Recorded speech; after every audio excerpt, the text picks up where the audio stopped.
Hey everyone, Tony Gentilcore here. So today I wanted to talk a little bit about what I wrote about in my blog post today on how traditional mobility work won't necessarily improve someone's mobility or lack of range of motion in a particular joint. And what I want to talk about today is what Dean talked about a lot in a lot of our workshops and how we can build or utilize reactive stability to help improve range of motion in the joint. So a lot of what happens is we get what's called protective tension. So because the nervous system's on, we have overchronically tense muscles and muscles that are always engaged, they have a hard time turning off because we lack stability in certain joints. So what I'm going to do is I'm going to test Cam's hip internal range of motion. So I'm going to get a little bit closer.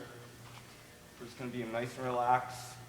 And we're going to look at, basically try to put him into internal range of motion. Just try to see like an end feel, like where I start to feel him resist. So if we want to take a little bit of a snapshot, that's his current range of motion right there. Okay, so Cam's been training with us for a while now, so I know that he knows he has poor hip internal rotation. So a lot of people in his situation are probably just going to use traditional stretching, constantly stretching the hip musculature to try to get that range of motion.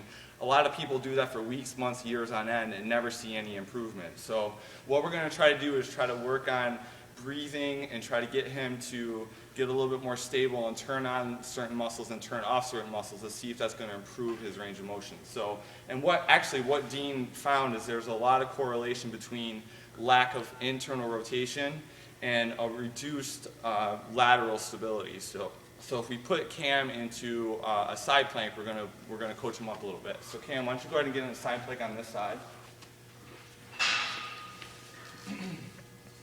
And we're going to get right up in that, so go up on the elbow. So with what we want to make sure is when they're doing their side plank is make sure no one has their head coming forward. You want them to engage their glutes, brace their abs. And from here, what I'm going to have Cam do is I want you to do 3 deep breaths and then do a forceful exhale as if you're trying to blow out a candle across the room. So I want you to take a deep breath in through your nose, get that expansion in the ribcage and in the stomach, and forcefully exhale the air, like aggressively, like there's a candle over there. Good. And do that 2 more times. Good. One more. Make sure you engage those glutes still. Good. Then you're going to relax. And then we're going to do it 1 more time. So Cam's obviously a well-conditioned guy and a strong guy, so his plank is pretty good. So we can make it more challenging if we have to. So we're going to get up into that plank position again. Okay? Now I just want you to just bring this top leg up just ever so slightly. Don't let that hip fall. Okay? Get that head back. Brace your abs. Squeeze those glutes. Same thing. Deep breath in. And forceful exhale out. Yeah, there you go. That's what I want. Good. Good. Keep that hip up.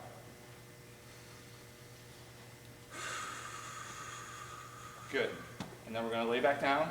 So hopefully this will work. It doesn't, it's a wasted video. All right, so we're going to bend that knee again. So we're just going to retest now. We're going to do the same thing. Get him nice and relaxed and try to do him into his usual range of motion. And we definitely got an improvement. So I'm not forcing, I'm just saying, I'm just going until I feel him start to resist. And we probably got him a good 10-15 degrees without necessarily stretching his muscles. So the deep breathing got his nervous system to calm some overactive muscles down. We got him to produce more stability in that joint, which told the muscles to kind of chill out a little bit. And we got an improved range of motion without stretching the muscle. So that's actually a pretty cool way to improve someone's range of motion or mobility into a certain joint, and without necessarily have to cranking around and stretching that joint to a high degree that a lot of people end up doing. So give that a try. Hopefully the blog post made sense, and we'll talk to you soon.